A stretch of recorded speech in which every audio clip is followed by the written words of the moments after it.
On? Yep. Hello. Good afternoon. We have a special show today, just like every week. It's Monday, 4:30. Didn't realize it was a holiday today, but it's a holiday, President's Day, but I work today. And my guest is here today, so I'll introduce you to Kevin very shortly. But I wanted to get us going.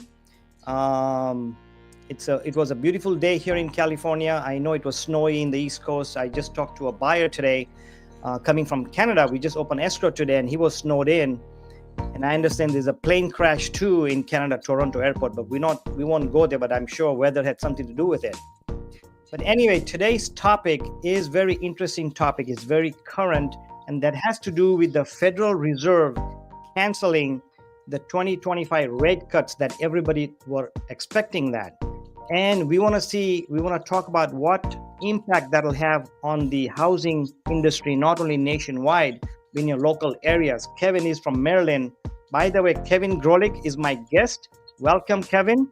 Hey, Mike. Thanks for having me. Glad to have you here. Can I say that you are from the DMV area? Is that right? You can say the DMV, but a lot of people that they don't live in the DC, Maryland, Virginia area think that the DMV means the Department of Motor Vehicles. But I live in Maryland, about 15 miles north of Washington, DC, but we call the DC, Maryland, Virginia area the DMV. Okay, got it. Yeah, I just heard about it a couple of days ago and thought you were coming on. So anyway, Kevin has been in business a long time. I specifically wanted Kevin to be here because he's very up to date on the market trends. Being close to Washington, I guess that's a perk, right? You know more what's going on than what we do in California. I'm not sure if it's a perk these days or not. But I know, yeah.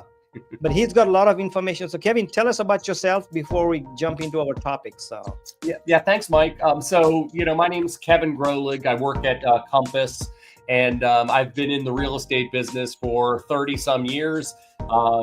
This is actually, other than being a bag boy at a grocery store when I was a teenager, this is the only job that I've ever done. So I'm pretty organic when it comes to the real estate business. But I'm licensed in Maryland, licensed in Virginia. I used to be licensed in DC, but I'm just not a city guy. I'm a suburb guy. So I'll leave DC to the professionals, but I service the Maryland and Northern Virginia areas. Okay.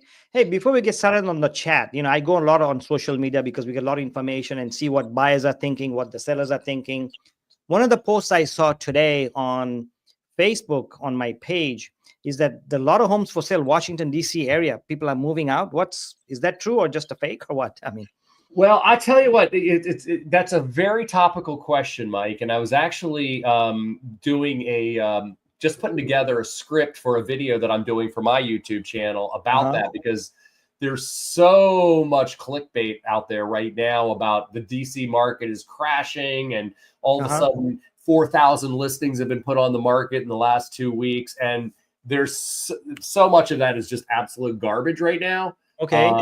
And we are still seeing a real shortage of inventory, especially in the suburbs. Definitely a little bit of a pickup within DC, but in the suburbs, I mean, we're still the inventory is just very low right now. Wow. Yeah, same here. Southern California inventory is low. We are seeing multiple offers. We're seeing homes selling 20, 30, 40, 100,000 over list price.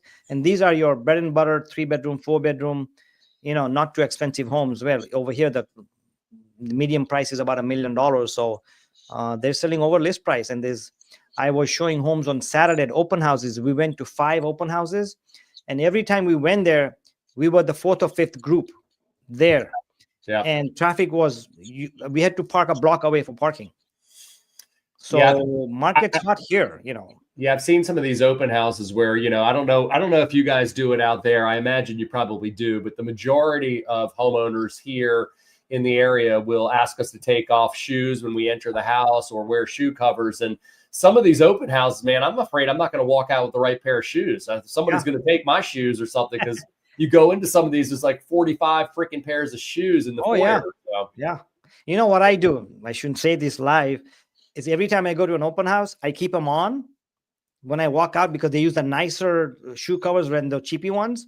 So they're nice. I keep them on because I'm going to need them on the next house anyways, Right. And I know the realtors have a lot of open house booties there, so they're not going to run short. and one pair is not going to make them, but this is my, and I started doing that because once I forgot, I said I should do that all the time. So I've been doing it for a couple of years now. If I have 3 or 4 open houses lined up, so I'm just starting to go with slip-on shoes these days because it's too, I mean, at my age here, I'm a little afraid that I'm going to try putting these booties on or something like that and fall over or something. So whatever. Right. Okay. So let's kind of get started on the topic. But before we do that, I wanted to ask live viewers, if you're watching right now, and I see some people viewing, this live is also going on Facebook and other channels. So I may not see them live because they're not connected. But before we get started, I wanted to find out or ask you a question. First is make a comment or make any suggestions, and we'll try to respond to your comments if you're live. If you're watching this tape, a lot of my viewers watch this as a recording, then make comments and we'll still get back to you. But to get started, whether you're a buyer or a seller or an investor, the question is, do you think home prices will rise or fall in 2025? So it's a loaded question because anything could happen, but let us know what you think on the comment if you can, or later on, if you're watching, let us know. So let's talk about the first thing is, I'm going to share a screen, Kevin, and then let's chat about that. Let's start with that. And the first screen is home prices are plummeting in some of the nation's most desirable places to live, especially in these 10 cities. Can you see the screen, by the way? Yeah, I can see it. Okay, so I'm going to read out some cities and we'll see what's going on in these cities, where the prices are dropping. Metros where home prices have decreased the most. And this is since when? This is since October 2024. So it's not way off. Miami, Florida, number 1. There's a year-over-year change as of October was 12%. Cincinnati, Ohio was almost 10%. San Francisco is almost 9%. Kansas City is 8%. Austin is 6%. And I won't look at all, but the 10th one is Nashville, Tennessee with 5%. Mm-hmm. Now, the reason I brought this up is I wanted to see, I know Florida, for example, Miami, Fort Lauderdale, Naples, some of those were heavily impacted by the floods, which in turn increased their home insurance and HOA and all that. So a lot of the impact there is due to that. But other cities, do you think the rates or the anticipation of the rates have an impact on this, Kevin? Or what do you think is going on with the rate factor and the housing factor and all this new stuff coming along? Well, I mean, just to kind of piggyback on your point with Florida, I think what was it, at least I think 5 of those cities were in Florida. I mean, right. I think there's a few things working there. There's no question, and a lot of the natural disasters and the things that have taken place there are a big part of it. But I also think these were areas too that were also the most heavily relocated to during the early days of COVID. And I think there's a little bit of a boomerang that's going on there naturally anyway, where I think there's a lot of people that are just kind of like, you know what?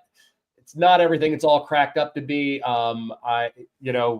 Some of these people now, kind of, coming from the DC area are probably going to have to start coming back to work again and may start relocating back this way again. But I think that a lot of it's, a little bit of a boomerang effect, but a lot having to do with the natural disasters.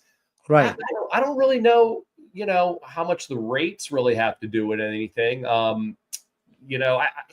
Let's be honest. I mean, since 2022, we've pretty much been in an environment where the rates have been between basically low 6s to maybe 8%. And I think people, everybody wants rates to drop, but at the same time too, I mean, I think people have gotten used to, for 3+ years, rates in that 6.5, 7, 7.25, 7.5% range. So I don't really know it's so much rates. I was a little surprised to see like a Cincinnati, Ohio on there, Right.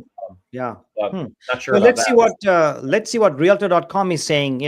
I mean, this is an article that we're reading. It's saying on the same article that I showed you earlier, why prices are decreasing. And it says here that in Florida, which has 4 cities in the top 10, the downward shift in pricing comes after a major COVID-19 pandemic boom. Right. Remote work trend certainly played a role, but I think many of the people that have come to Florida were more focused on the benefits of no state income tax as well as political ideologies, says Robert Washington, owner of Savvy Buyers Realty in St. Petersburg, Florida. The influx of new residents, new builders to Florida who added inventory, which helped bring the median price down. However, in cities such as Miami, median list price are still 50% higher than before the pandemic. So bottom line is, I guess it's not, you're right, it's not the interest rate, but there are other factors. And we just talking about Miami on this article right now, but we Right. don't know what's going on in Cincinnati and San Francisco. I know San Francisco, some of the homeless situation is a factor because a lot of the cities or a lot of the companies are moving out. There's a lot of homeless people. A lot of the shopping centers have closed. And that may be a factor where moving people are saying, I'm out of here, you know. And I think also Austin was one of those towns in the very beginning of the pandemic, where people just flocked to, and that market has been soft, for a few years. I mean, at Compass, we have a pretty big Austin footprint there and market share, and I know that that's a market that's been softening for quite some time as well. But yeah, I'm a little surprised to see on there, Kansas City. I'm a little surprised to see Cincinnati. So I'm not really sure kind of what's going on there. I haven't heard that. Right. Yeah, me neither. That's new to me. Let's look at another city. What is the last city? The Nashville. I know the medium list price is 547. That's pretty high. Wow. Yeah. But I know that I did a video 3-4 months back, and I know one of the major factors that affected Nashville surrounding areas, not necessarily the metro area, is that a lot of the Airbnb business was down. A lot of them are for sale. A lot of them are vacant. So Right. that had a little factor on it. And I'm Right. talking surrounding areas of Nashville. So I don't know much about that area. That could be a factor unless you know something else that's going on there. Yeah, I mean, that's a good question, Mike. I mean, being in the DC area, I mean, I kind of doubt you. Well, maybe you have people that are going from California to Nashville, but it's not quite as far of a relocation from here. But Nashville, once again, is just one of those areas, like many cities in Florida and like Austin, Texas, where a lot of people went there, lower taxes, especially in the early days. You could leave from a California, like in Orange County, or from where I live in DC, and I would say here we'd be like rich Northerners heading down south, and it was all in the early days. It was like being a kid in a candy store, you'd had all this money and the properties were so cheap. That's not the case anymore. I mean, that's definitely not the case anymore. And I think that, as prices have gone up, I think, and once again, the pandemic has kind of gone through its stage where I think there's just a lot of people who are kind of like rebounding and or boomeranging and heading back or going elsewhere or something. So, right. Yeah, it's hard to tell. I mean, of course, we always say what happened last year may not happen again, but now we got to see what happened last year. We got to study that, what's happening. I know Florida was weather related. California right now is weather related too, in the sense we had a big fire, and that's jacking up the prices, jacking up the rents, and a lot of the people. Sorry for the victims, but they're moving out to Orange County, they're moving to San Diego, they're moving to the Bakersfield area, and there's a lot of movement, and that might have been a factor, unexpected factor. That's why we're hot. At least in Orange County, I showed homes in Cerritos area, which is right on the border of Orange County, and homes are selling 100,000-200,000 over list price in the first 2 days. wow. I called one agent and said, if you don't have a cash offer over full price, don't even bother. We didn't write an offer. That's what he said. So I wanted to talk about another. I'm going to share another screen here. Let me get to it. Let's see. Share screen. Which one is it? Let me see here. Okay, it's this one here. And this is about, remember, a couple of weeks ago, or maybe 3 weeks ago, President Trump or the Trump administration asked Powell to reduce rates. And it says here that Fed's Powell won't touch Trump's demand for lower rates. Last week, and this was on January 29th. So it's a couple of weeks old. Last week, President Trump said he will demand that the Federal Reserve cut interest rates. Fed Chair Jerome Powell declined to comment on this request Wednesday. Why this matters, and I want to talk about this because I think this is a huge impact on would-be buyers or current buyers.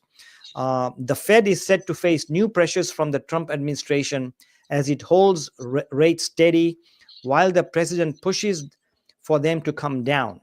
Driving the news, Powell, in his news conference following a policy meeting, said, "I'm not going to have any response nor comment whatsoever on what the president said." He did indicate that he's had no contact with Trump. So anyway, moving along in this, first of all, we know that the Fed's fund rates does not have an impact on the mortgage rates. Right. But in the long run, usually it kind of follows. Doesn't it follow it? If it's up, it goes up. If it's down, it goes down. I mean, what's the trend on that? Yeah, I mean, ultimately it does kind of follow it, but you know, I don't know if you remember. I mean, but back like, I specifically remember this date, but like back in August, early September, I had 2 or 3 clients who were like, "We're not doing anything until September 18th because September 18th, that's when Powell's supposed to cut the federal funds rate or the key interest rate, and you know, we're waiting for that." And while that did end up happening, that same day, mortgage rates actually went up. You know, so and you know, the reason why, you know, people don't quite understand that is, you know, when there's pretty much an understanding or knowledge or expectation in the market that the Fed's going to cut the rates. I mean, mortgage lenders already kind of bake that in ahead of time and everything, and they start kind of bringing it down in anticipation of that. And so oftentimes when that news comes out, either the mortgage rates don't change at all, or they, in this case, even go up a little bit. So, right. Yeah, I mean, I ultimately, I think they do follow, but it's kind of a slow follow. And, you know, you should, I don't think anybody who's looking to buy a house with mortgage rates should be holding their breath on the next Fed meeting or whatever. Actually, I think if anything, it probably hurts more because bad news comes out, you know, then typically it will spike up and you know, everything. But but when there's usually common knowledge that the Fed's going to be cutting the rates, and those rates usually have come down over that last month to kind of, you know, to already set for that cut. Right. Yeah. Well, on that note, you know, if I'm a seller, or there's a lot of sellers out there who have 2%, 3%, 4%, they're not moving. And one of the biggest reasons for the shortage, you said there's a shortage in your area, in the DMV area, general area. I'm saying there's a shortage, and I'm hearing different pockets where there's a shortages. And part of the shortage, as you know, is the sellers are not letting go their 2.5%, 3%, 4%. Right? So if you were a seller, here's a question. If you were selling your home because you want to buy a bigger home, you want to move to your parents, or you want to move to your kids, or you want a single story home, whatever. If you were selling your home, would you, and you know, sell now before the rates go higher? Because what if you get the home at 6% now and you have 3%? What if they go to 8%? Who knows? Right? And then you really have to move because of a relocation, for example, right? The other thing is, would you wait for the rates to drop? And how long are you going to wait? Because you don't know where they're going to go. Nobody knows. Powell doesn't know, and Trump doesn't know, and I don't know. The other question is, and thinking like a seller, I'll only sell if I get my asking price. Hey, that house sold for $400,000. My carpet's better. I want $450,000. I'll only sell. Well, are you in that boat? So let us know. And the last thing is, you're not planning on selling at all because you're content where you are. You wanted to move, but during COVID, that your plans change. What made your plans change for not moving? So any of those reasons, if you want to comment, whether you're watching live or later, let us know, and we'd like to talk about that. So on that note, Kevin, what are you hearing from sellers? I'm sure you talk to sellers and you talk to other realtors, and you're also active on social media and YouTube. Yeah. What are you hearing for some reasons where sellers are moving or they're not moving? Well, I before I even go there, I do have some good news for you, Mike. You know, you said that nobody really knows what's going to happen with the rates, but I actually have my magic 8-ball here. Oh man! And, so when in doubt, let me shake it up and let's see what it says about interest rates. Will they go down in 2025?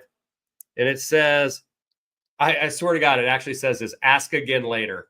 So, okay. Well, forget the magic 8-ball. Forget it. Forget it. Yeah, let's not go there. You know. But do you watch that video where they do the weather thing? What state is that? What's that animal that predicts the weather? The I think you're talking about Groundhog Day. Yeah, the Groundhog Day. Yeah. Yeah. The 8 ball is a little something like that.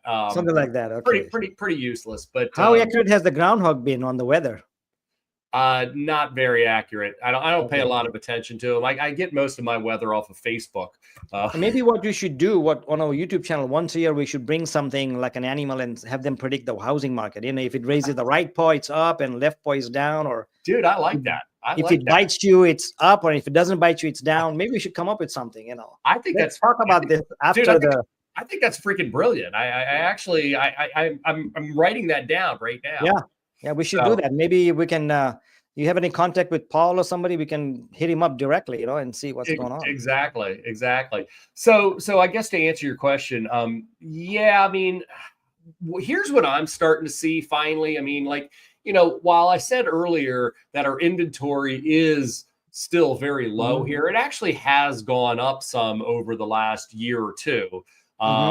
Unlike, what we're hearing, the clickbait stuff we're seeing right now about the DC market and everybody's putting their home on the market and it's getting saturated. That's not true. But we have seen the inventory going up some. And I think that part of the thing is, unlike, when we first were in those early days of COVID, I don't know about you, but I'm sure you did. We had a ton of people who I think literally woke up one day and just said, you know what? I think I'm going to move. You know what? I could probably work remote for the rest of my life. I'm going to work, live at the beach. I'm going to go here. I'm going to go there. You had a lot of people who really had no plans of moving, but then they saw, somebody they worked with who's just said, heck with it, man. I'm living at the beach, or I'm going to, and they're like, oh, you know what? I think I'm going to do that. And so there were a lot of homes that were put on the market where, these were just want to moves. There was like a once in a lifetime opportunity type of move. And now we're not seeing that at all. The moves that we're getting right now, Mike, for the last 3 years are going to be mostly have to moves. You know what? I got relocated. I have to move. I got divorced. I may have to move, death, loss of a job. I may have to move, but you're not getting to your point that you said earlier. I have a lot of clients and, I'm 58 and, I've been doing this for a long time. Most of my clients are kind of in that 45 to 65 age range. A lot of them are starting to get to the age where they're empty nesting and they're thinking, you know what, maybe my house is too big and, I want to maybe get something smaller, or maybe I'm thinking about relocating. And to your point, as much as they like the idea of doing that, they freaking love their 2 3/4% interest rate. And they're having a hard time letting go of that because once again, that's probably a once in a lifetime opportunity. However, this has been now going on for 3.5 years and life goes on. And what I'm starting to see is there's kind of like, at least with my business and with my clients, I'm seeing that iceberg is starting to kind of break up a little bit because some people are just like, you know what? Yeah, I freaking love this rate and I'll probably never get it again. But you know what? It's time to move. We don't want this big house anymore. We don't like the cold weather. We want to be in a warmer area.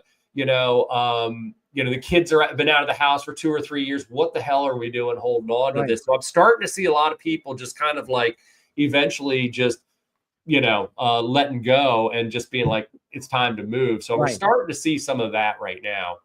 And you bring up a good point. I'm sorry. No, go ahead. But I would say, my opinion, our CEO at Compass, Robert Refkin, he's pretty much been on record to say, and I really believe it too, that if the interest rates were to get below for 30-year fix into the 5s and stay there for 3 to 6 months or so, I think we would have a huge log jam broken with inventory. I think there'll be a lot of people who'd be like, you know what, 5.5 is not 3%, but it's a hell of a lot better than 7.5. Let's do it.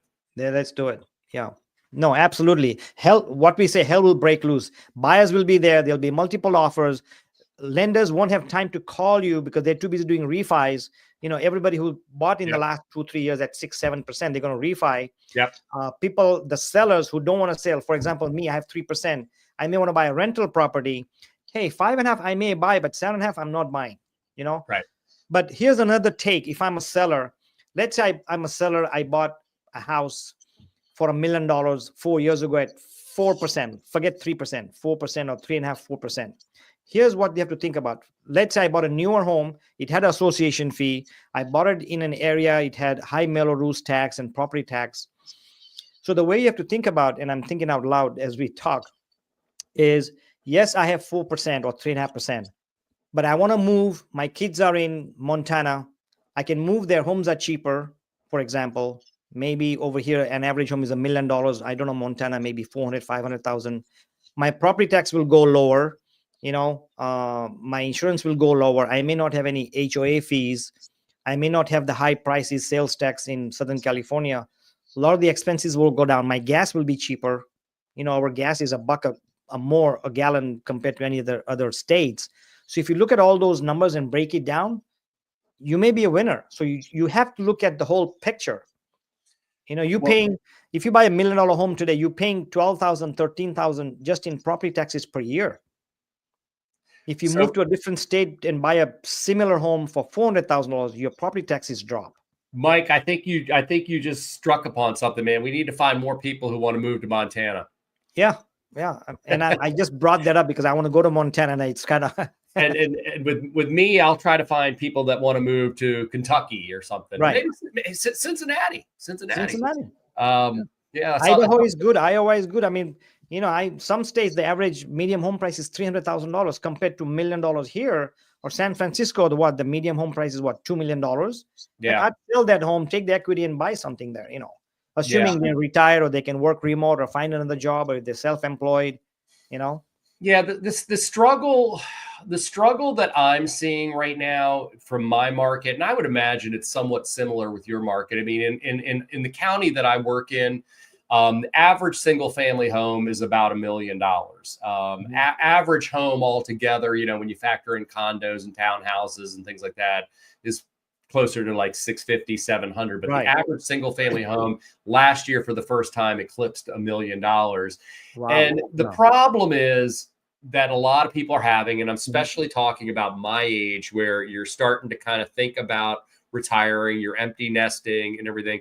The problem is that you really, in this area right here, you really can't downsize and keep the same quality of life without paying the same damn thing or more money. So, like the people that my clients, who have a nice single family home, they've owned for 20 or 25 years in a nice community, they don't want to move to the outskirts, of town, and where they can find can you find condos for a 2-bedroom condo for $300,000? You can, but most of the people are not going to want to live there. What they're going to want to do is either probably move into areas around here like a Bethesda or Potomac, but you're going to be spending, for a newer condo there, you might be spending 1.2, 1.5, 2 million there. And so, when people think of downsizing, they think of not just downsizing in space, but downsizing on the price. And it's just freaking hard to do here. But then it's also, to kind of go back to something I said earlier, like some of the areas that a lot of people in the DC area relocate to, a lot of people relocate to the Carolinas from here because, places like Charlotte, places like Raleigh, Durham, where, it's the weather's, you still get 4 seasons like we have here, but the weather's it's a little bit warmer, and the summers are just the same. And then the weather is a little bit better in the winter months and everything. The price of living's a little bit less, but once again, I used to have people that would move down to the Carolinas 4 or 5 years ago and be like rich Northerners, kids in a candy store. You can't do that anymore because most of the stuff that's there is new construction. So, I might be selling their house here for $900,000, but then they want to go buy new construction down there and buy something that's similar. Hell, even some of these over 55 communities, they're going to be spending $1 million there. And they're shocked by that because they think they're going to get something for 400,000 or 500,000. And that was like so pre-pandemic. So it's really, that's the tough part I find right now is going to desirable areas that people that in the LA area or the DC area. I mean, look, I'm sure Montana is beautiful and everything, but most people don't want to move necessarily to Montana or Kentucky or Cincinnati, especially when they are, looking at retirement and everything. So but Florida is expensive. The condo fees are horrific. So it's difficult, man. It's difficult. Yeah, it's hard. Yeah. Yeah. So had a quick question for you. I don't go shopping, but how much are eggs in your area right now? Dozen eggs, ballpark range. I have no idea. $10, $8 compared to a couple of years ago. I honestly haven't bought eggs in a lot. I like eggs, but I haven't bought them in a lot. I know that they've gone up, but I think they're like in the $6 range, $7 range. I don't know. Let me Google that right now as we speak quickly. And the reason I ask is we're getting somewhere. Egg prices keep going up. Here's the average cost of a dozen eggs. Let me see, a dozen eggs. Let's see here quickly here. It's a whole video, but I don't want to see that. But we know the price of eggs is high. And the reason I bring it up, Kevin, is I want to share a screen. And the screen I want to share is this screen here. Let's look at it. And that'll be our next topic here. I'm going to stop this here. Okay, not that one. So I'm going to remove that and add another screen. So bear with me here. It talks about inflation. That's what I'm trying to get there. So I just want to let you know, I did DoorDash some eggs. Okay. And I was right. For right now, it's $6.49 at the Safeway here locally. Okay. Yeah. And I know some places they were $8 and $9. I know that a year ago they were down to $3 or $4, at least in California, in Orange County. But the reason I bring it up is if on the screen, can you see the article? I'm going to read through it. Because inflation is one of the factors that people keep in mind, because everything has gone up. Gas prices have gone up. Egg prices have gone up. You name it, everything's gone up. Your insurance has not gone up. It has skyrocketed, right? Some states where they don't have property tax regulations, like Texas, they have doubled and tripled and quadrupled in some states. But let's look at this article. Is there a correlation between inflation and prices of home? And I bring this up because there's a direct impact on home prices, especially in certain areas. So inflation impacts almost everything in the economy, causing prices to rise over time. Housing is just one of the things it impacts. And given the recent high inflation, it's reasonable to wonder what will happen to home prices, especially if you're in the market to purchase a home. Key takeaways. Let's talk about this. And this article, by the way, is as of November 2023. So a little bit older, but the impact is the same, right? The inflation impacts, it's going up and down. Generally, rent has kept pace with inflation as measured by the Consumer Price Index, while home prices have risen faster than inflation. Housing is a highly regional market, so some areas see prices changes much more rapidly or to a greater extent. Home prices also tend to rise faster than incomes, meaning homes have become less affordable. That's the point I wanted to bring. And then I'll read the last point, is that prices have fallen slightly in recent months as rates have risen. That last line doesn't impact us because this is a 2-year-old article, but it's a very important article. I mean, does anything impact you on that article, Kevin, that really bites you on that? I mean, there's nothing that really is too surprising, but there's no doubt that, there's a correlation with the housing, but, but it is still amazing though, with rates being higher and inflation, inflation, I know it ticked up a little bit last month, but it's obviously not where it was before, but prices haven't come down. But, to your point though, you're still seeing multiple offers on houses, it's hard to understand exactly how that works, with values going up, interest rates not coming down, and price of eggs and everything else going up. So, yeah. And one of the things I want to bring it up, one of the reasons I wanted to talk about this also is because as we are, quote, fighting inflation, let me just, let's see here. Trump administration is, quote, threatening to impose tariffs.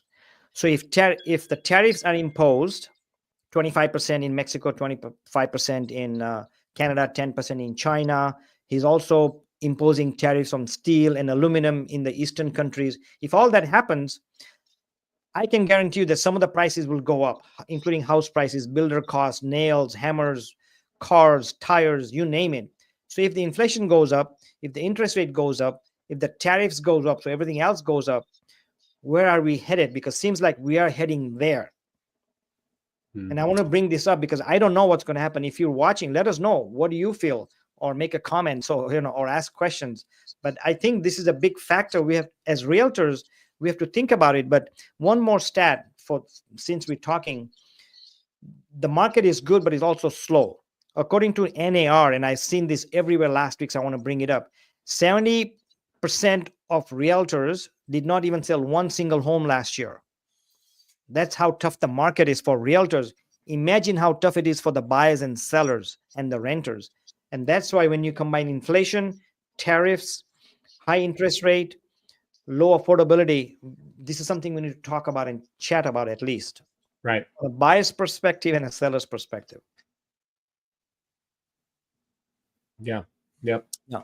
So let's talk about the buyer. What do you think the buyers are thinking right now? If you were a buyer, Kevin, let's say you're a typical buyer, first-time home buyer, barely have down payment. What are you thinking with all this noise in my mind?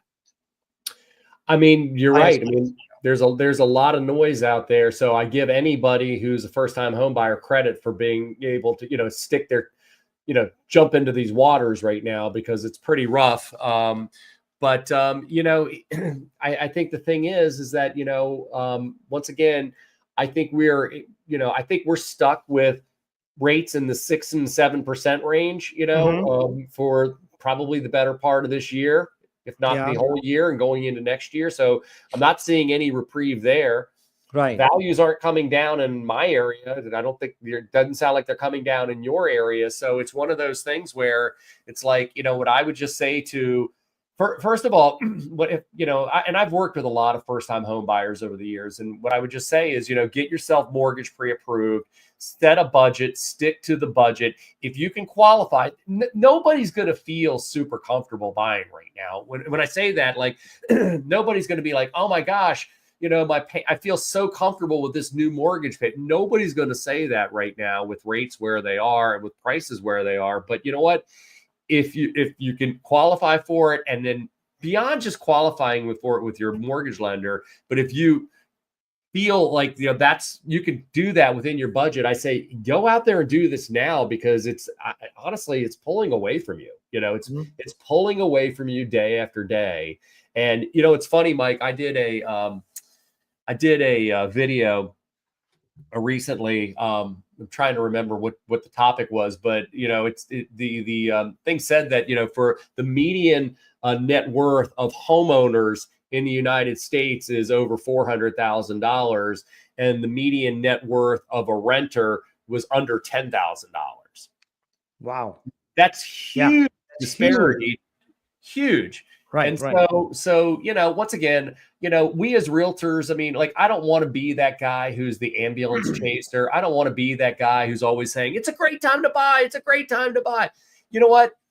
It always can be a great time to buy for some person, but that doesn't necessarily mean it's everybody. So, if you don't have the cash right now, if you don't have the income, maybe you need to work on your credit some. Get with a mortgage lender, get with a realtor, find out the type of things you need to do, set a goal so that you can put yourself in a position to do it. But if you're able to do it now, I wouldn't be putting it off thinking that, rates are going to come down a bunch, because, you said it earlier, Mike, rates come down to 5.5%. What's going to happen? More buyers are going to flood the market. And these homes that are now getting 5 and 6 offers on it are going to be getting 15 and 20 offers on it. I mean, that's what's going to happen. So if you can do it now, do it now. Yeah, that's what I say. It's in 2021 during COVID, I had people tell me, friends of mine, clients of mine, hey, we're going to wait till the market drops. Right? Just after COVID, 2021 hit, I told them, hey, market's going to drop. They told me markets will buy when we drop. 2023, they said the same thing. I'll buy when the prices go down, when the rates go down. 2024, I still have some friends told me last year, I'll wait till the prices go down. Got news for you. Prices are not coming down, not anytime soon. Right. Based on what's going on. Of course, nobody can predict it. I'm not predicting it, But based on talking to sellers, based on writing offers in the last 3 weeks and not getting it, based on talking to other people like Kevin on YouTube and other people that we have network, realtors, those who work, the 30% that sell homes, they are, I won't use the F word, but they're F busy. Right. So the market is busy. If we are busy, there's activity. If there's activity, homes are selling. If homes are selling, they're not dropping. Let's look at this for a minute. Inflation versus housing price over time. Increases in housing prices have historically outpaced inflation, meaning that homes have become more expensive over time, even when adjusting for the impact of inflation. Since 1963, the first year for which the Federal Reserve Bank of St. Louis has data on housing prices, the consumer price index has risen from 30.44 to 303.294, an increase of 896%. During that same time, the median sales price of a home rose from 17,000 to 2.3 million. Kevin, you mentioned earlier that a homeowner has a median net worth of $400,000 and a renter has a median net worth of 10,000, which is very true. So I'm going to give a point to that. So let's say today you're a buyer and you're not comfortable buying at all because you're telling your realtor, homes are freaking expensive, rates are very expensive, I barely have a down payment. But if your realtor tells you, hey, Mr. Buyer or Mrs. Buyer, buy the house, I can assure you that if you keep the house for 7, 8, 9, 10 years, you'll be in a better position 10 years from now, right? Here's the statistic that you have to look at. Forget the home prices, forget the interest rate. If you are able to buy, that means you have the down payment, you have the credit score, and you can maybe barely afford to buy, then you should buy. Here's reason why. Not that because we want to make commission, because that's the first thought that they get. Oh, they want to make commission, they want us to buy. Right. But buy a house today, let's say Orange County, $1 million, very expensive. 7%, very expensive, right? But if you buy today, statistically, if you look at the 30-year history, home prices have appreciated, this is a national figure, at 4% on average for the next 30 years. So if you buy $1 million home today and plan on staying in that house, like I did, I bought this house 25 years ago because I said, I'm going to buy it, I'm going to stay here until my kids grow up, they go to college, then I'll decide to move. I decided to stay. My house has quadrupled in value, right? So if you buy a house today, even at 7%, even at $1 million in Orange County, rates, when they drop, you're going to refinance, but your house will be worth $2 million, maybe 2.5, maybe 1.5.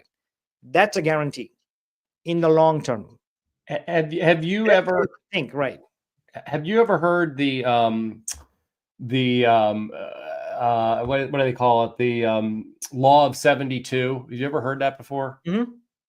You've heard of it? Yeah, heard of it, but forgot how it works. But I know what you're talking about. Yes. So the law of 72 means that, I mean, usually you think about this more with investing than anything else. But let's say you plan on getting in, you know, your goal is to get an 8% return in the marketplace. So you would divide 8 into 72, and that equals 9. And that number is the amount of years it will take your money to double, adding nothing to it. You know, Right. so for example, you know, if you started off in the market with $100,000 and you're getting an 8% return, that it will double in 8 years, and you'll have $200,000 from doing absolutely nothing other than putting that investment. And so the same is true. You're I agree with you. I mean, you've seen it. I mean, especially in some of these COVID years, we've had some jumps that are a lot more than 4% in the marketplace. But you know. But to your point, you know, even if you just made an average of 4% a year, you know, divide 4 into 72, it goes in 18. It would take 18 years for it to double. So, you know, that property that you buy today for 500,000, you know, if it just gets 4% and you do nothing else, and you know, obviously there'll probably be some improvements along the way. That's how long it would take to double. But you know, frankly, most likely in markets like you and I live in, it's probably going to be quicker than that. But Yeah, you know, but that's, you know, to me, once again, it's like, it's I like to educate buyers. I want to make sure that they make very good buying decisions. I think of myself, and I'm sure you're the same. You think of yourself, and this is why you do YouTube, because you like to teach, you like to mentor, you like to counsel. But that's what I love doing. And but when it was funny because while you were kind of talking, I put into Chat GPT. I said, median net worth of a United States renter. And it said, as of 2022, the median net worth of a U.S. renter household is approximately 10,400, while that of homeowner households is nearly 400,000. Wow. This indicates that renters possess less than 3% of the wealth of homeowners. I mean, and if you want to break out of that renter class, home ownership is a big way of doing it. And so, once again, I would never suggest anybody take on something that they can't afford, take on a type of, financing that they are uncomfortable with. I mean, but, to buy right now, especially as a first-time home buyer, I mean, as well as I do, you've got to get out of your comfort zone, but you also just need to stick to your budget. If you're like, what, this is how much my lender says I can qualify for, but what, this is where I feel comfortable paying, and you can keep it there, then freaking do it. You're never going to feel comfortable. You're never going to feel like warm and fuzzy, because we're not in warm and fuzzy times anymore. Prices are high, interest rates are high, but that median net worth is just really speaks loudly to me of breaking through that ceiling. Absolutely, that's a very good point. But let's do some simple math. Okay, let's say, take my example. I'm a buyer, and I'm hesitating buying a house, and I don't buy the house for the next 3, 4, 5, 6, 7 years. But forget about that. But let's say you did buy the house, and you're struggling to make the payments. When I bought my house for $300,000, I could barely make the payments. I was struggling. But here I am 25 years later. I don't know any home buyer that's not struggling, other than some rich kids get money from their mom and dad or whatever. That's a whole new story. But let's do some math. Let's say the medium national home price is what, about 400,000. Let's say it's 400. It's about 427, but let's say it's $400,000, and you buy the house with an FHA loan with a 12% down, approximately 12 to 15,000 down, assuming sellers pay closing costs. You buy that house for $400,000, and according to Kevin's math, at 4%, it's going to take 18 years, right? For it to double. So now, 18 years later, your house is worth $800,000. But remember, you paid your mortgage for 18 years. So let's assume you paid off $200,000 or $250,000 off, right? So your house is worth $800,000. You got an appreciation of $400,000. You get an equity of $250,000 paid off. So that means you're sitting on a $650,000 quote savings account. If you are renting, will you save $650,000 in 18 years? Absolutely not. The average savings account for an average American, do you know how much it is? The retirement account for an average American? No. 10,000. Yeah. But if you buy a house in 18 years, you will have equity of $650,000. So no matter what the price is, matter what the interest rate is, if you can afford the mortgage payment without struggling, really buy the house for that reason, because 18 years later, you'll have equity. And if you're renting and not doing it, you're just delaying it. Well, the average American does not have enough savings, does not have enough retirement money, and 95% of an average homeowner or of an average retiree struggles. They rely on a social security from the government or a friend or relative. And real estate is one way to get out of that zone. Well, and here's the beauty of it, Mike, because, the example I used is, okay, you put $100,000 in an investment and it's getting 8% a year. Well, I mean, that's easy to say. Not everybody's got $100,000 and everything. But the beautiful thing about real estate is that, to use your example, you have a buyer who's buying their first house for $400,000, yet they're putting, as you mentioned, let's say they're doing a 3.5% down payment. So maybe they're coming up with about, $15,000. And so let's say so they're got $15,000 into it, yet the appreciation is not on the $15,000 investment. It's on the whole freaking thing. Exactly. Right. So it's like the bank is basically financing $385,000. You put $15,000 in, yet you're the freaking winner on all of the appreciation, that goes into it. So, that's where, once again, $400,000, if you get a 4%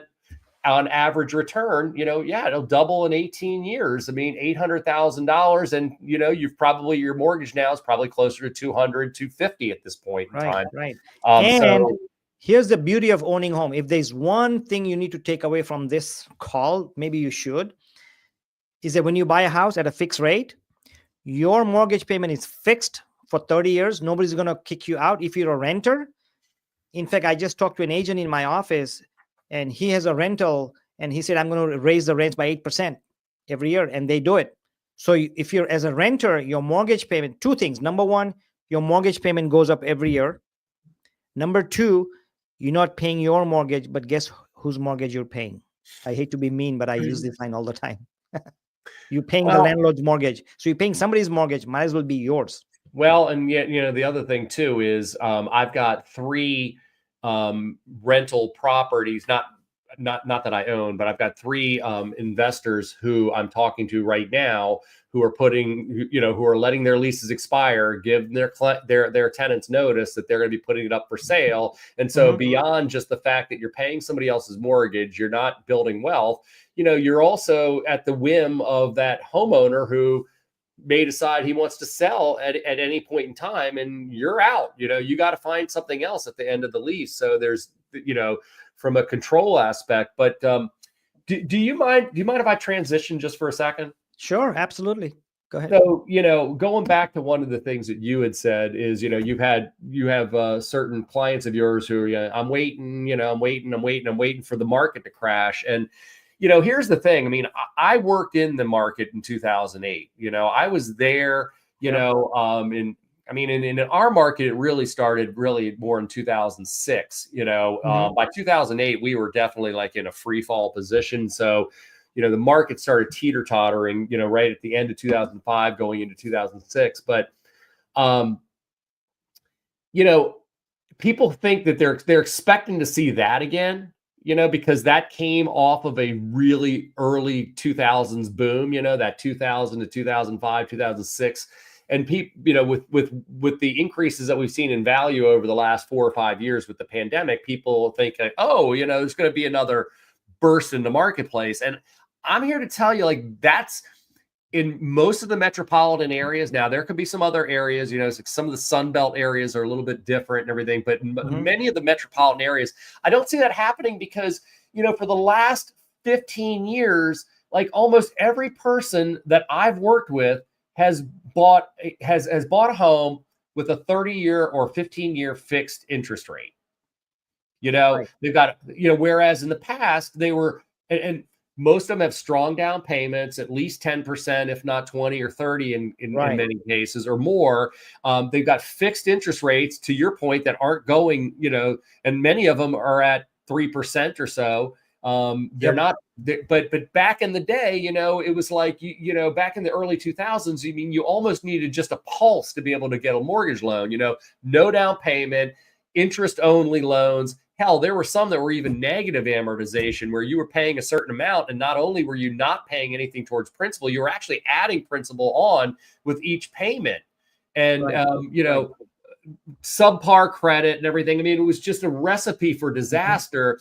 And so, but there's nobody who has these loans anymore, anybody, to your point, let's say, somebody bought a home from you 3 years ago and they go through a death or a divorce or loss of income or whatever, everybody's got equity right now, lots of equity. Yeah. And so, and especially if they have low interest rates, they can afford to hold on to it. And you know what? And if they can't afford to hold on to it, they sell it.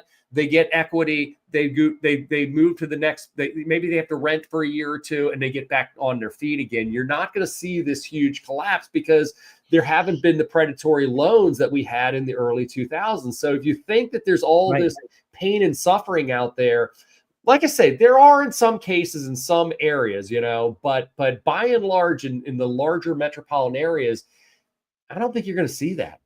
No, yeah.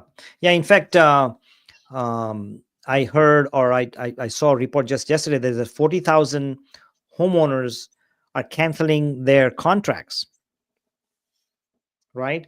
And the reason is because they are finding out that the property tax is going too high, insurance is going too high, and other reasons. So if you're a buyer, one of the cautions that you need to be aware of is that when you get qualified, you talk to your lender, say, oh yeah, you can afford a $400,000 house. But remember, that's your PITI, principal insurance tax and insurance, right? Principal interest tax and insurance. But as a buyer, these days you have to factor in your HOA fees. Are the gas prices going to go up? If you have a cable or internet or your Verizon or AT&T, are those going to go up? So factor those in before you buy. So if they qualify, what I tell my buyers, even here in Orange County, if you qualified for $1 million, go lower because your other costs are going up. So be cautious. So a lot of the buyers are canceling because they're realizing they won't be able to afford it. Yeah. But that's 40,000 out of how many 2 million homes sold or 4 million homes sold. That's minuscule amount. These are people who are struggling. But if you're not struggling, if you have a reasonable credit score, if you have a reasonable down payment, if you have a decent job, if you're married or you siblings buying together or friends buying together, or go for it. Yeah. I mean, think about your long term, think about appreciation, think about your net worth. Don't think, oh, I'll buy it at 6.5, it's 7%. No, that's Mickey Mouse thinking. Are you seeing some types of homes that you find to be more risky purchases than others? Yes, in Orange County, for example, so some of these newer home construction where they have lots of homes, big communities, the base property tax in Orange County is 1.1%. That means if I buy a house for $1 million, my property tax is $11,000, $11,000 or $12,000 per year. But I just sold a house. In fact, I just opened escrow today. It's a brand new house in Riverside County, 4,000 square feet home. Of course, Riverside is a different area. It's sold for $900,000. Do you know what the property tax is with the mailer roofs and assessments? 1.9%. So if I buy that same house in Orange County, my property tax is $12,000. But that buyer, the property tax is going to be about what, $22,000 a year? So that $10,000 more per year that you're going to pay for the same house. But they wanted a newer house. They wanted a bigger house, which is double the size you buy in Orange County. They moved over there. Is it because because it's new construction, there's certain impact taxes that they have, or development taxes? So so what happens? What's happening in Southern California? If you're building a master plan community or big communities, the cities require them to build a school or a park or a library, or they need money for the fire department. They need money for the cable network going underneath. All the infrastructure. So the cities charge the builder for the infrastructure and other things. So the builders charge that as mailer roofs or assessments to the buyers. So it's passed on to you. The builders are smart. They pass it on to you. Yeah. So this is on top of the HOA, by the way. Right. So add another $300, $400 in that community. The HOA is $302. Wow. Yeah. The ones that, because when I was talking about, I don't see this explosion of foreclosures. I will say this, that I find, at least in our area, and I know this to be true down in Florida, is just the condo market. Do you have a lot of condos out there? Yeah, lots of them. Yeah. And the HOA is high. Yeah. Yeah. Right. I mean, because what I'm starting to see, especially on a lot of the older condos, like I have a condo on the market for sale right now. Mm-hmm. Young couple that owns it. I mean, I'd probably put them in their late 20s, early 30s. She's owned it 5 or 6 years, just got married, want to buy a single family home. Mm-hmm. And they had it on the market last year with another agent. They had it literally 2 days away from going to escrow. They'd already moved out. They'd actually moved in with parents because they were going to live there temporarily while they found a house. And the other agent who was working with the buyer found out that there was this special assessment that was just about to be imposed. These people knew nothing about it, but the sellers, they knew nothing about it. And lo and behold, they were correct. The buyer ended up backing out of the contract. That was February of 2024. I now have it on the market today, and that condo fee went from $550 a month to now it's $550. Now it's $600 a month plus a $600 special assessment for the next 10 years. Wow. And talk about dropping the value on that. Yep. And, I've heard of, I've actually done videos about some of the places in Florida, where you've got these older places and, you have senior citizens who live there on a fixed income. And next thing you know, they've got $150,000 special assessment. And so I would just, my counsel to my buyers right now is I would not say don't buy a condo. I would just say be very wary of it. Ask a lot of questions. Look at those condo docs. Look at the budgets, the bylaws, all those type of things. Research it really well to see that condo is financially it's in good health, because once you start getting things like that happening, and also making sure that the owner occupant ratio is in good standing, because I don't know if you've seen this, but I've seen it in this area where the tenant occupancy gets too high, and now all of a sudden you can't finance the damn thing. So the only people that can buy it are cash buyers. So exactly, those I do see being, one last thing. I mean, so me and my wife went down to Naples, Florida, about 2.5 years ago, and we were just kind of we were vacationing, but we were looking at condos just for the heck of it. And I mean, everything was selling so quick down there. And then we went down 1.5 years later, about a year ago, and they're just littered on the market right now. Massive price reductions and everything. Can't give the darn things away. Yeah. So I would just say, for home buyers, I would never say don't ever consider ever, but you just need to be wary of those condos. Right. Absolutely. Yeah. You make a good point. Yeah. There's a lot of factors out there, like you mentioned, the assessment fees and all that, not to mention the increase in insurance, Yeah. So I wanted to pivot a little bit. Sure. We talked about the buyers a little bit. I want to talk about the seller. Talking about the timing of the sale if I'm a seller and thinking about selling, what are some of the things I have to keep in mind, whether to sell now and buy or wait? Same thing with the sellers. Or what happens to the seller if they wait too long? And most sellers end up buying another one, whether they move up or move down. So what are some of the things that we can talk about the sellers can take advantage of moving now versus later? So let me ask you this. So is your question, what's better, selling first and then buying second, buying first, selling second, or what, most of the sellers time of year? Right. Well, if they're thinking about selling and moving to Florida or Texas or Montana or California, whatever, should they wait? Again, same thing with the buyer. As a seller, I'm also a buyer. So should I wait until market cools down, or should I sell and then buy? Or, put my house in escrow and then go buy something? Yeah. Well, I mean, first of all, I would say, the right time is when you are ready. I mean, and you've researched, especially if you're relocating, you definitely want to research that area that you're going to be moving to the best you can. But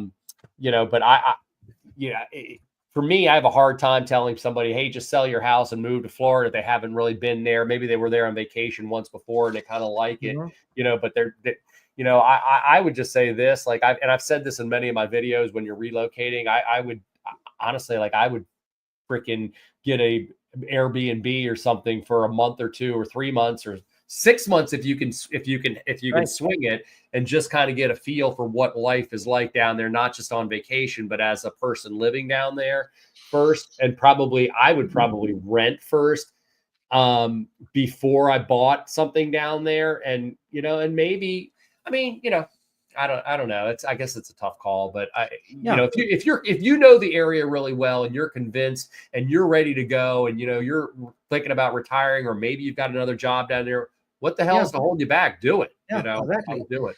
Yeah. Or you may know the area. Like, let's say a buyer has been going to the kids every year, right? Once a year, the kids live in Texas and I'm in California, as an example. I go visit them every 6 months. So I know how Frisco is, or how Dallas is, or how Coppell is. I know those cities. So if I have to sell my house, I know where to go. I know what the prices are. Then make the move. What's stopping you?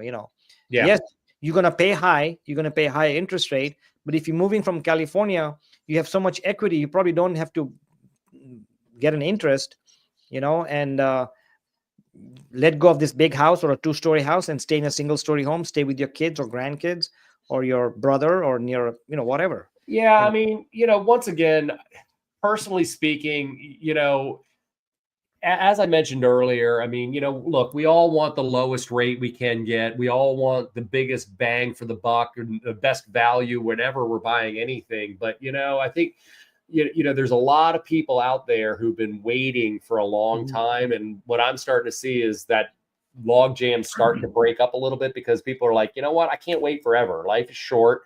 We all know people that pass away that unexpectedly, and you're like, it puts things in perspective. Like, you know what? And I don't care about this freaking 3% mortgage rate. I want to be closer to my grandkids or my kids or whatever, and let's just go Right. ahead and do that now. Right. Let's bite the bullet, Yeah. and once again, if rates do, and a lot of times, depending upon the where you're selling and where you're buying. I mean, look, there are, if you're moving to Montana and you're leaving Orange County, the chances are you'll unless you're buying a freaking ranch or something, you'll Right. probably be able to buy it for cash. Right. Right. And at which point the interest rates don't really matter. Right. But yeah, I mean, I would just say, when people ask me like, what do you think the best timing is? It's when you're ready. Yeah. It's when Exactly. you're ready to do it. When you've looked at everything, you've reviewed everything, and you're like, you know what, man, I'm freaking ready. Right. Then you know what, you're ready. Don't Yeah. worry about, oh, is it the right time of year? Is it, do you think it'll be better in another 6 months? I mean, nobody has a crystal ball, and this thing is Yeah. useless. Well, let me give you So, 3 examples why the anytime is a good time to buy. Okay. And let me write them down. Number one, 18%, 2008, and COVID. Let me give you 3 reasons. A lot of people bought and they were unsure, but they made the move. They got out of the fear. Number one, I was not there in real estate, but I was here during the Reagan time when he was the president. Interest rates were 12 to 18%. right. And guess what? People bought. And those are the same people today. They bought for $100,000 and their homes are worth $1 million. Same people. If you would have bought at 18%, yes, you refinance after a couple of years.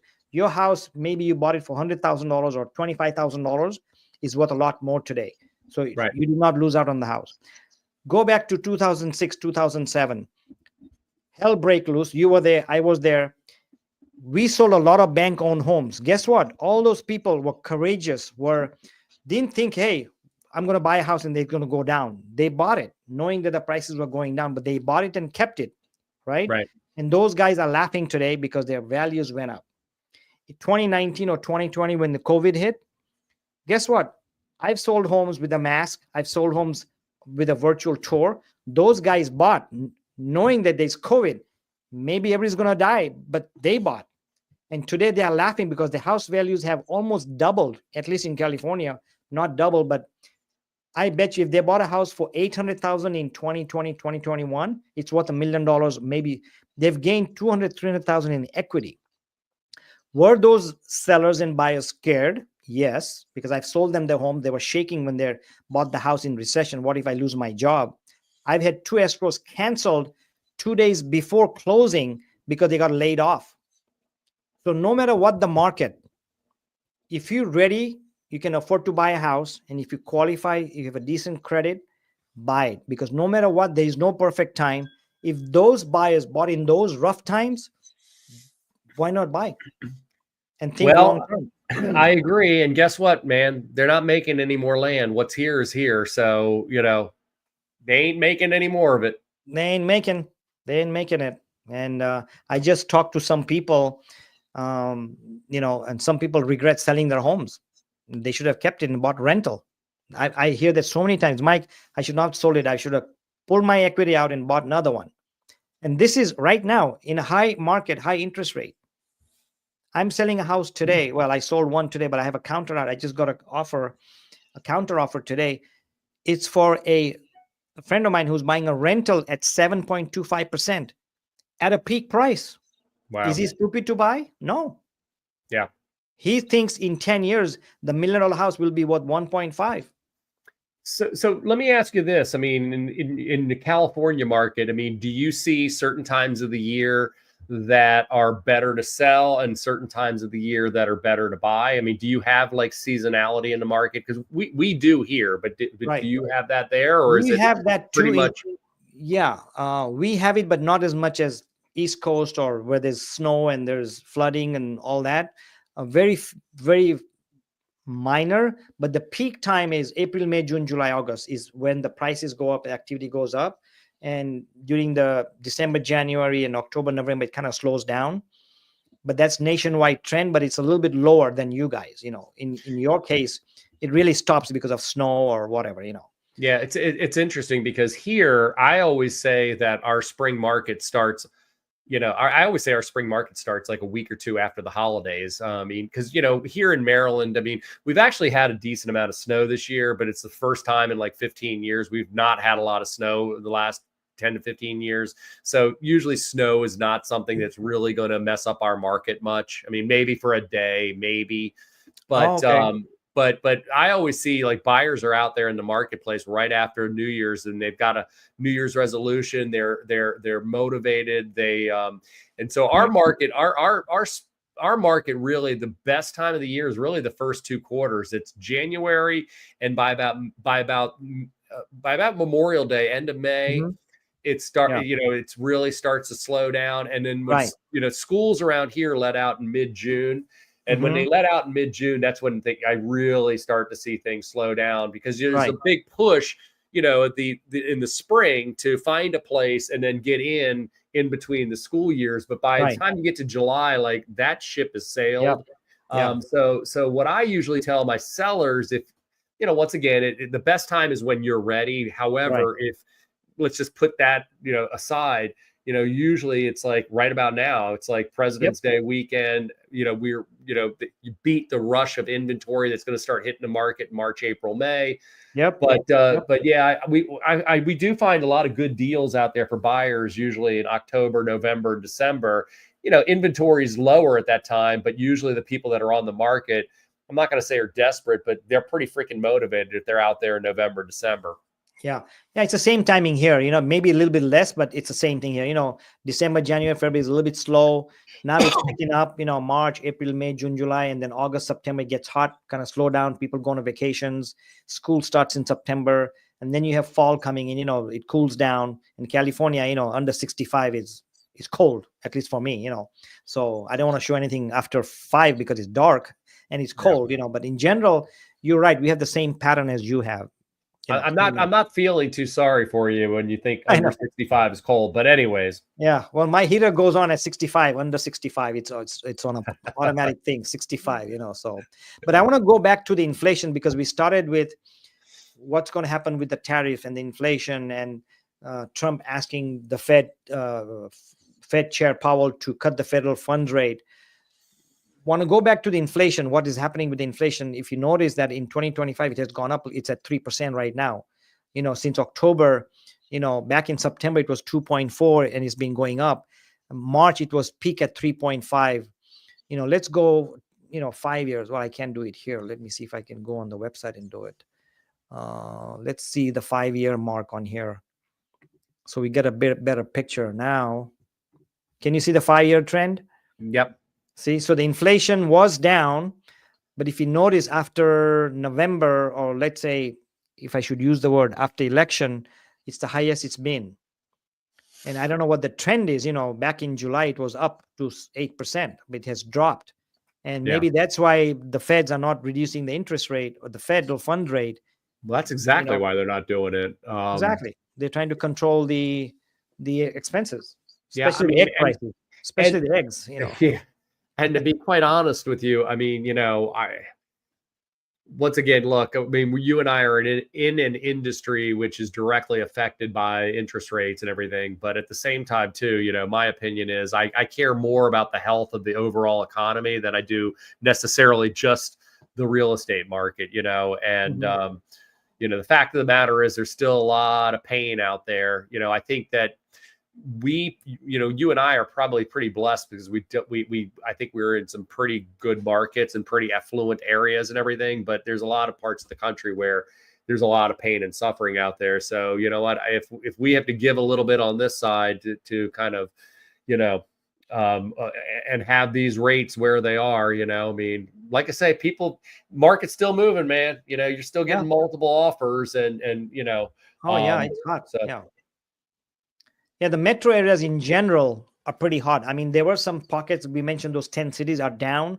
I know Florida is down, but a lot of states are doing well and they're selling.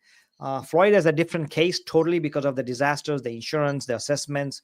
It's a whole new thing, but has nothing to do with Washington or Maryland or California. Nothing's happening, Right. right? Right. Um, so yeah, like we always say, you buy when you're ready, willing, and able to buy. If you can buy, don't chase the market. Nobody can predict it. We don't know where the inflation rate is going to go. We don't know where the CPI is going to go. We don't know where the rates are going to go, no matter what Trump asks for or not. And the one thing that you should keep in mind right now, there's a lot of toxic conversation with the politics, red and blue and purple. You know, Stay out of it. Keep that out of your mind. Buy and don't worry about the politics and all that. Just don't let that mess up. We already have enough troubles deciding grocery prices. The last thing think is, hey, you red or blue, and that's affecting a lot of people. And I stay away from Facebook and TikTok on those topics, and it just makes your mind more toxic and makes you not a conservative decision. So stay away from those because that does affect your decision, and that's one of the reasons you may be anxious, because a lot of people are anxious out there. And that's a whole new subject we won't talk about, but don't let that get you into the making a decision. No, I 100% agree. Because it is a factor, because people are thinking, oh no, I don't want to go to this town because it's a red town, or I don't want to go to Texas because it's purple, or whatever. So don't make political decisions. You already have enough challenges. And I say that because we see in the conversation, we're driving with the clients, and the politics pops up, and I just so Yeah, I mean it's interesting because you and I, we go into other people's houses for a living and everything, and it's Yep. it's interesting that and I think this is probably a testimony to you and me, maybe, because I get people who feel very comfortable talking to me about all sorts of politics, and some I agree with, and let's say some I'm completely disagree with, but it's just like you kind of like, ha, ha, ha, yeah, hey, so what do you think about the Super Bowl? Who do you think's going to win the Super Bowl? Just Yeah. trying to let's get off this topic quick. Yep. Yeah. Today, what's happening today, and we're getting that, you're either left or right. There's what happened to that gray area. Hey, I know you like spicy salsa, but how about we go medium rather than, hey, spicy salsa or no salsa? You have no choice. No, let's get medium. Well, What happened to that? I think the problem is, I mean, if you got left and right, and of course, when you have left and right, you have extremes to both. I think most people fall kind of just left or right of center, but I think unfortunately, so much has happened over the last 5 years with COVID and starting with that, and just a lot of these other things that it's taken, there's been and with social media is just driving it, Right. and Absolutely. just the, as I was saying earlier, clickbait stuff, which is Yep. just so much bull crap that's getting sent out there. And what it happens, I think, is it takes good people who are, who are reasonable, get along. Maybe one's left of center, one's right of center. It's almost been like a freaking wedge that's just driven people further and further to extremes. And so there's just a bigger gap. There's just not as much gray right now, Exactly. and Right.